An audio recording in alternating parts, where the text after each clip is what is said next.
The next few days were hard on everyone. Things were a whirlwind of activity. Bonnie went home to her parents' house. The next day I took the girls over to visit her, but I didn't go in. They couldn't stay for very long because Bonnie had to go to the hospital to be with Brandy. The doctors wouldn't let Brandy come home for a couple more days. Bonnie called me constantly, begging me to speak to her. She sent her parents, either singly or together, to talk to me. Strangely, it was the unemotional Brenda who was the closest to understanding. One night, when the girls were asleep and Bonnie claimed she couldn't handle being away from me any longer, she conned Brenda into bringing her by the house. She knocked on the door loudly and tried to make me let her in. I called her on my cell phone and told her that the girls were asleep and she'd wake them up by acting like a fool. That wouldn't do her chances of getting custody any good. She told me that if I would just come out and talk to her for 2 minutes, she'd go away. She just needed to hear the sound of my voice. I agreed. I stepped out on the porch and saw Bonnie and her sister Brenda sitting in the lounge chairs. There were 4 chairs there that we sat in sometimes with the kids. I guess she expected me to sit in one of the chairs. She was probably expecting me to sit in the one next to her. I sat on the porch railing opposite the chairs. "Hey, Brenda," I said, smiling. Then I turned to my wife. I very slowly let my smile fade and my face change until it showed the anger and the revulsion I felt towards her. I wanted her to see all of the changes in my expression. Then, speaking in the coldest voice I could muster, I said, "You have 2 minutes. How are the girls?" she asked. "They're fine," I told her, describing what we'd done that day. She smiled. "I always knew you'd be a great father. I guess that's why it's so hard for me to believe that you haven't been to the hospital to visit your other daughter, who isn't doing nearly as well. She needs you too, and her mother needs you more than ever." "Holy," I said. "Time sure flies when you're listening to your clock. Your time is up. If you start banging on my door again, I'll call the police." She reached out to grab me. "Grant, I love you. I'm begging you to forgive me and give me one more chance. Give Brandy a chance." As I started to close the door, I heard Brenda tell her, "Leave him alone, Bonnie. Haven't you done enough for him already?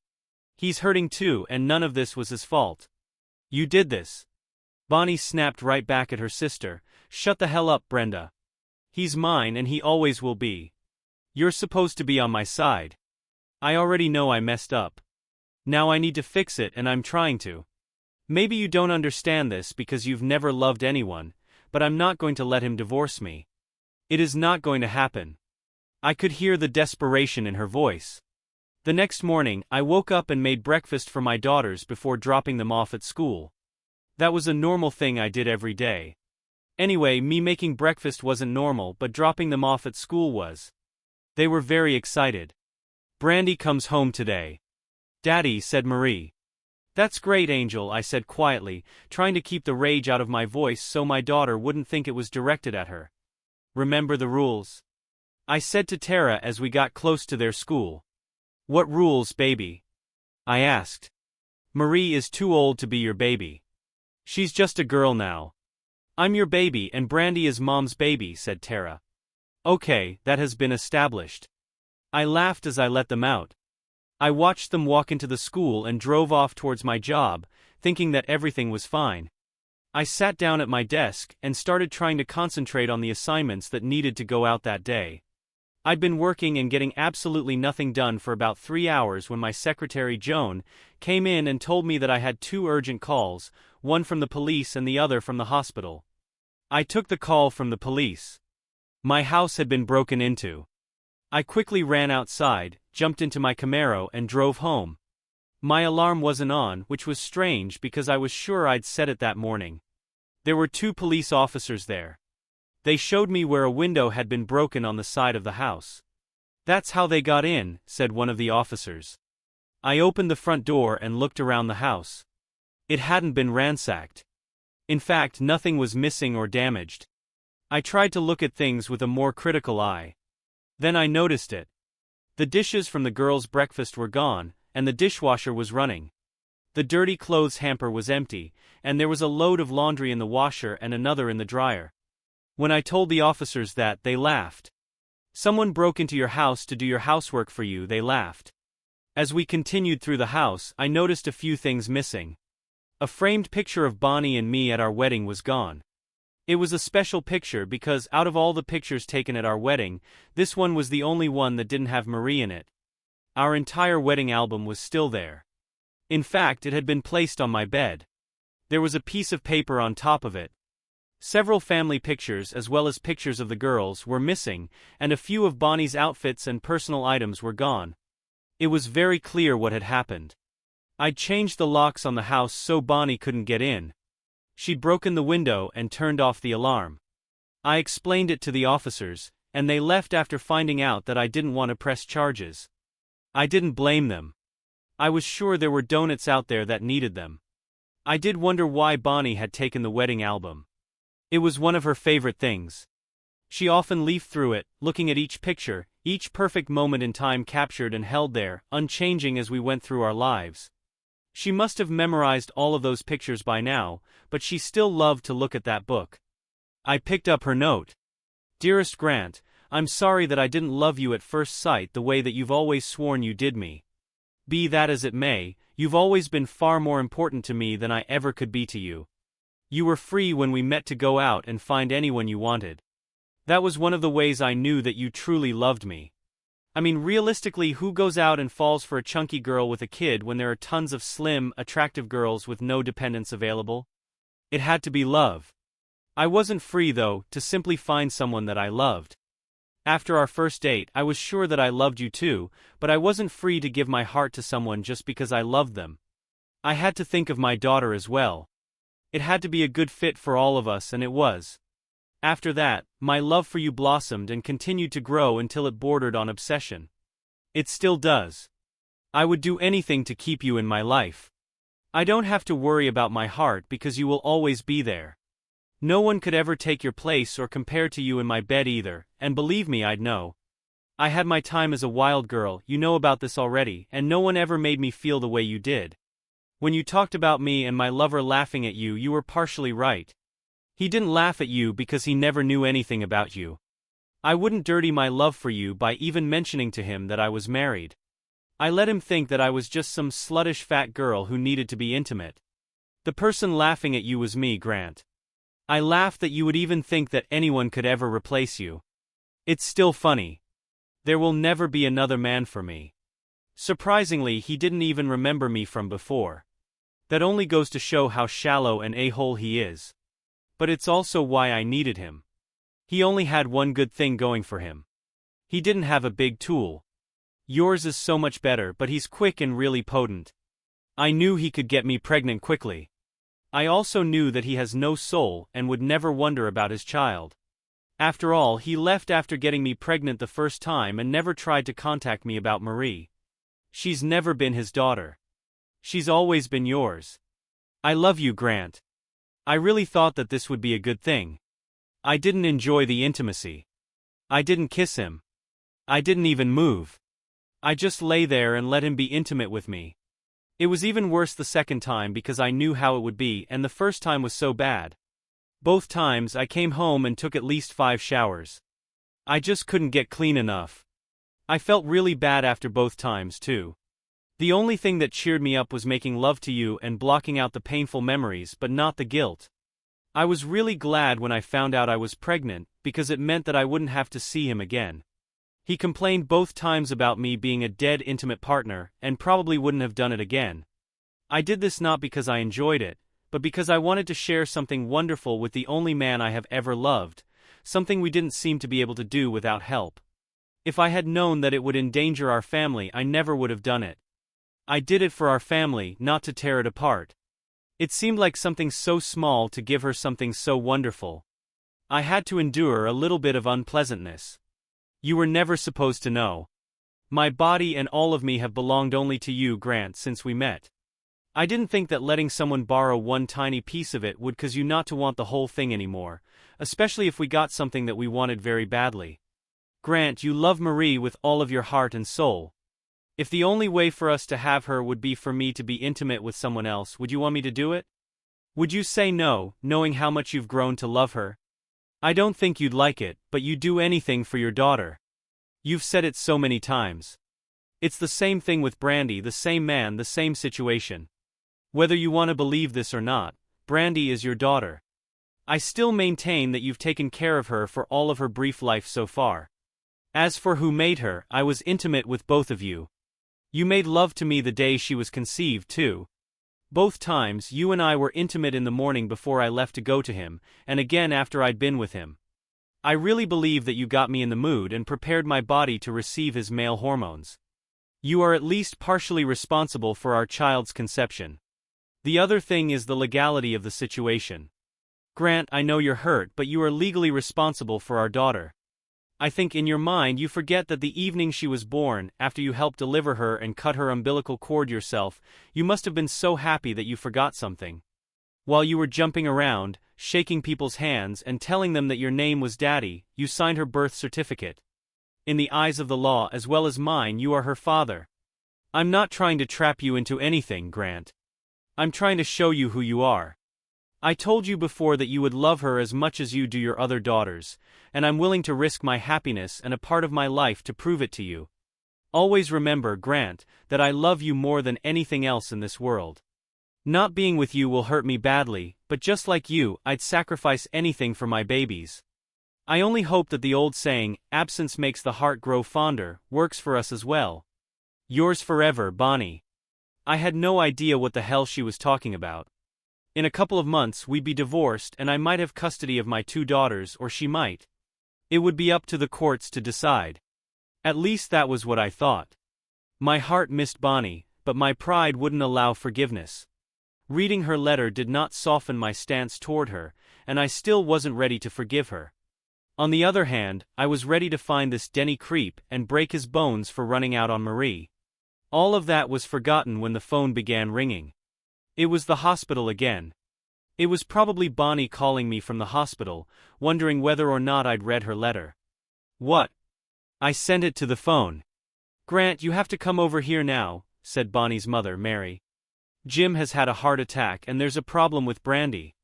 Brandy is not my problem, I thought. I couldn't have been more wrong. When I got to the hospital, 2 nurses grabbed me and tried to pull me in opposite directions. One, a big black woman, was trying to pull me toward pediatrics. She had an evil look on her face and was scary as hell. I thought for a while that I was going to have to deck that witch. The other nurse was from the cardiac unit and was equally stout, but she had a kinder expression on her face. She eventually won after they had a conversation about which need was more pressing. I hate deadbeat dads, said the black woman as she let me go. I promise I'll come and pay whatever I owe you or sign the papers so my healthcare can take care of it until the divorce goes through. I know that this is my problem. She looked at me with an expression that said she had no idea what the hell I was babbling about and left. I went into the cardiac ward and saw Jim. Actually, his heart attack had been mild. Mary was by his side. He's going to be laid up for a while, she said. I'm sorry, I won't be much help to you, but my husband has to take first priority. Don't worry about it, Mary, I said. If there's anything I can do to help you out, let me know. I can handle my girls easily. I've done it before, and while Bonnie was pregnant I kinda got used to doing most of it anyway. I just need to work out a schedule. Besides, if there's a problem, I can always call Bonnie if I have to. Mary looked at me and said, "No one told you?" "No one told me what?" I asked. Then a doctor came and got Mary and took her away to talk about Jim's care. I figured I'd go out and find Bonnie to talk to her. Maybe she could tell me what was going on, but I had no intention of dealing with her issues or hers. When I got outside, the big mean nurse grabbed my hand and led me to pediatrics. "We've been calling you all day," she snapped. "I know that your wife disappearing is hard on your family, but you still have responsibilities." I had no idea what she was talking about. She gave me a couple of papers to sign and forced me into a wheelchair. Then she put the baby into my arms and pushed me toward the door. "You're lucky we're so busy today," she snapped. "When you didn't show up to pick her up this morning like you were supposed to, we were supposed to call the Family Services Agency and have you arrested. What kind of an a-hole abandons a newborn?" I sat there in the wheelchair with the most surprised look possible on my face. If Brenda hadn't come walking by, I might still be sitting there. "Mom told me to help you out," said Brenda. Dad is going to be here for a couple of days, but then he'll go home. He's going to have a few restrictions in terms of diet and exercise, but he'll be fine. She's more worried about you." Brenda looked at me sitting there in the wheelchair and smiled. She called one of her mom's friends who was waiting to see Jim.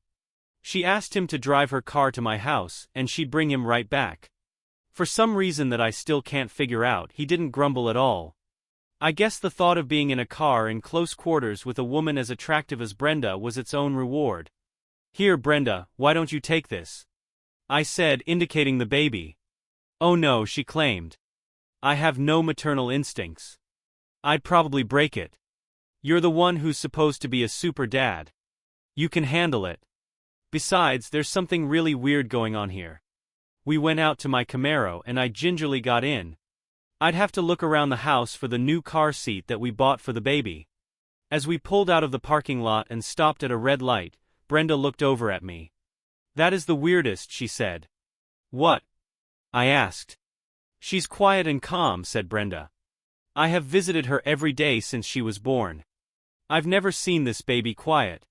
"Are you sure they gave you the right one?" "Don't start," I said.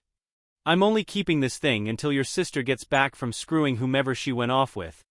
In the meantime, I intend to go ahead with my divorce plans, and maybe I can get her charged with abandonment for running off and leaving this thing." "Huh," she said. "I'm serious, Brenda. I spat. "Huh," she said. "Huh. My ass," I said. "I'm unloading this thing as soon as I can. I'll give her 2 days to get her back here. Then I'll take this thing to social services and explain the situation to them. They can find her a home or foster parents or something like that." "Okay," said Brenda as we pulled up in front of my house. "Do you need anything?" she asked. "No," I spat. "We bought formula the day she was born and haven't opened it yet. Your sister is a super mom. We have everything we need." "Grant, you're a great guy," she said. "What Bonnie did was flat out wrong. I don't agree at all with what she did, but I do know that she's tearing herself up over losing you. I think in some ways, as much as she loves being a mom, she'd started to resent this baby. That's why she left. She has to get her head straight. It wasn't good for the baby to have her mom blaming her in part for wrecking your family. Please don't take it out on her. Also, she's only a baby. Can you just wait and settle your issues with Bonnie when she gets back?" I looked at her and realized that she was right. I nodded my head. "Grant," Brenda said, grabbing my face. It was the first time I remember her reaching out to touch anyone. "What I said before about you being the only person she was quiet for, I meant it. She wasn't even as peaceful when Bonnie held her. Maybe she's already sensed that her mommy wasn't feeling good about having her. You're the best man I know, Grant. Let my niece feel that. You don't have to accept her as your child, but she is related to you. Marie is still yours, isn't she?" I nodded my head. "Of course she is," I spat. "Well, just accept Brandy as Marie and Tara's half-sister, if not as your daughter. Think of her as their cousin or something. Maybe she isn't yours, but she's part of your family." I nodded grudgingly. "I love her so much, Brenda," I said sadly. "Grant, she still loves you. She hasn't given up on you at all, and she's not going off with anyone either. There is no one except for you," she said. She was getting ready to say something else, but we were interrupted. The girls came running out of the house excitedly. They were so busy cooing and looking at the baby that they didn't notice that their mother wasn't there. I sensed challenging times ahead. Meanwhile, Brenda was at the convent. I walked down the once familiar halls with a very somber expression on my face. The expression was not out of respect for the place I found myself in. My heart was breaking. I felt like I was being torn in two. I missed Grant so much that I wanted to die. That had been one of my options, and it was still on the table if this plan didn't work. I still might. Once upon a time, I'd expected to live out my life within these walls. I think I wanted to be a teacher then, but that was over 10 years ago, so I may be wrong. "Bonnie, how good it is to see you again," said Reverend Mother Agnes. "She was Sister Agnes when I was here, and she was old then. She's positively ancient now." As I looked at her face, I could still see some of the smiling face of the woman from back then, but she was far more serious now. She also had a strength that wasn't based on physicality. Her body may be failing her, but her emotional and spiritual strength must have at least doubled. "It's good to see you again too, Mother Agnes," I said. "Bonnie, you're coming here as a lay worker to help us. There's no need to stand on formality. You aren't a part of the order anymore, but we're still friends. You can just call me Agnes." We spent a few more minutes going over what I'd be doing for the order for the next few months. My stay here was open-ended. I'd sign on to help install a computer system in the convent. It could literally take years to drag them kicking and screaming out of the dark ages. I hoped that it wouldn't take that long for me to be able to go home. Every minute that I spent away from my family was torture, but it would be worth anything to keep us together. The solutions that Grant had come up with for my betrayal were all unacceptable. After he found out what I'd done, I started thinking about solutions myself, and none of them were any good. I'd even come up with the idea of giving Brandy up for adoption. Strangely, that wasn't one of Grant's ideas, and I knew why. He and I both strongly believe that a child needs their parents, even one parent is better than none. Since he didn't want to be her father, he never envisioned the possibility that I'd give her up. Grant was being silly though, because I love all of my daughters. But as much as I love Brandy, if I had to choose between her and my husband, she'd lose. I wouldn't abandon her. I'd make sure she was placed with a good family, perhaps even with a family that was related to us. But there was simply no way I could take my other girl's father away from them, and then there were my own selfish needs for Grant as well. Alone in my room, I pulled out my iPad. There was no Wi-Fi network in the convent yet, so I had to use it over the 3G network. I lightly touched an app, and my screen filled with a grid of square windows. There were 6 squares in the grid. I tapped one and it filled my screen. I started crying silently as I looked at it. I turned up the volume as I watched Grant sitting in the rocking chair by our fireplace. He was holding Brandy and rocking her to sleep. It was no surprise to me that she was quiet for Grant. He has such a way with kids. I watched as Marie came in and sat down next to him. That girl followed her dad around like a puppy. There was no way I could have separated them. I really have the feeling that if it came down to a choice, my daughter at 14 would have chosen to stay with her dad in a divorce. Grant handed the baby to her older sister so we could get out of the rocking chair. She handed her back when he was standing up and followed him to her bedroom. Grant had moved her bassinet into our room. The sight of it made me start crying. He put her down to sleep and stayed there with Marie by his side until she drifted off. Then he went into the girls' room and read Tara a bedtime story. Marie was staring down at something in her hands the whole time. I couldn't see what it was. I couldn't believe it. Grant had bought Marie a cell phone. He knew I didn't want our kids to become phone junkies. She was only 14. I calmed myself down and smiled. I was sure he was just giving them a few things to distract them from feeling bad about me not being there. Tara is still afraid of the dark, but with Marie in the room it's not a problem. Grant had put a night light by her bed. Tara seemed to have a few new toys too. I hoped he'd get over his anger at me before the girls took over the house completely. Over the next few months, I ordered and installed computers in the convent. I held classes and taught the nuns basic computer skills, as well as how to use various types of computer software. I had the convent connected to the internet and installed a small business network. I threw myself into my work, and at the end of each day I returned to my room and engaged in my favorite pastime, watching my family. As I'd known he would, Grant had cared for our daughters even better than I'd expected. Against everything he'd said, a bond had formed between Grant and our youngest daughter. Tears had rolled down my cheeks as I watched him walk through the living room, rocking the infant in his arms.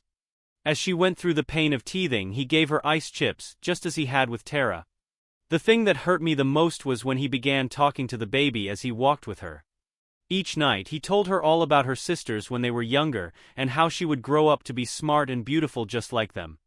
Then he started talking about his relationship and courtship with me. I couldn't tell if he was sharing these things with the baby because he really expected her to understand them, or if he was only talking to work out his own demons. He talked about exactly how much he loved me and how much I'd meant to him. I'd been everything to him. Hearing him say it in the past tense hurt me, and hearing about the way he truly felt about what I'd done hurt me even more. After that night, I hadn't watched him for a few days and couldn't work because I was too depressed and hurt. I began to see how badly what I had done hurt him. I began to wonder, not for the first time, if what I'd done had been truly worth what I was going through now. I also began to doubt whether my plan would succeed. I was no longer sure that my husband would ever want me back. My sister routinely visited my family, and seemed to be becoming closer to Grant. That was something I hadn't planned on. In fact, none of this was going according to my plan. I'd expected this to take no longer than 2 or 3 months. It was nearing a year. There have been a few things that I considered triumphs over the past 11 months. One had been when my father recovered from his heart attack. My mother had offered to take Brandy, but Grant had refused. He told her that she had enough problems with Dad's health and that he'd hold on until I returned. I was sure that his feelings for our daughter were growing. Another triumph was getting him the DVDs. Denny had a habit of recording some of his trysts. I had taken the DVDs from him. I hadn't wanted anyone to ever find out what I'd done. One night, I heard Grant telling Brenda that he was sure I had been cheating on him for weeks, probably years, and that I'd probably been back in hooker mode. It hurt me that he thought I could do that to him. Brenda was the only one who knew where I was. I called my sister and told her to leave the DVDs somewhere that Grant might find them. Brenda asked Grant if she could look through my clothes for something to wear while she helped him with the housework. As she and Grant looked through a drawer trying to find her a sweatshirt, Grant discovered the DVDs. I knew it was risky allowing Grant to see another man having an intimate with me. If he took it the wrong way, I might never get him back. But I also knew that if he didn't get over his idea that I'd been with Denny for pleasure, I might still not get him back. I'd watched the video through my hidden cameras along with Grant, watching his reaction. The conversation between us during intimate and after hours had also been interesting. When he finished, he told me that he usually sleeps with anything that moves, but he never wanted to be with me again. 2 times was enough. I should lose his phone number. Fine, I said. My husband was way better in bed anyway. I was sure that hearing the dialogue between us might help Grant get over his hurt. As I watched his reaction, I couldn't tell. A few weeks later, Brenda was back and asked Grant again how he felt about me. For the first time since this had begun, he didn't answer in anger. He just said he didn't know. I was happier than I'd been since I left home. A few nights later, I almost had a heart attack. Grant was holding Brandy as usual while he and the girls watched TV. Brandy had been making the usual baby sounds, and she spit out her bottle and clearly said, "Dada." Marie and Tara had smiled and laughed. Grant looked angry at first and glared at the baby. She looked straight at him and said it again, smiling, "Dada." Grant just shook his head and gave her the bottle back. Something else happened a few days after that. Grant asked Brenda to watch the girls for him one evening. She agreed but asked where he was going. He just told her he was going out. That bothered me because if he started dating, there was a good chance I'd lose him. In our state, I only had a few more months before Grant could divorce me for abandonment, so I couldn't take the chance that he'd start dating. That evening, Grant went out. I walked into a bar to get a drink. It wasn't an accident. I'd picked that particular place at that particular time for a reason. I'd done some checking and found out who this Denny was. He was a local scumbag. He wasn't exactly a criminal. He was just a lazy good-for-nothing who'd gotten lucky and married a rich older woman. His wife controlled everything in the relationship, but it still left Denny the time and money to screw anything that wasn't nailed down. This bar was where he liked to hang out. I came here seeking answers. He had a few friends that he liked to brag to about his exploits. He was already holding court when I sat down at the bar near his table. He was bragging about some dancer he'd supposedly been with. I joined the conversation as if I was one of his old friends.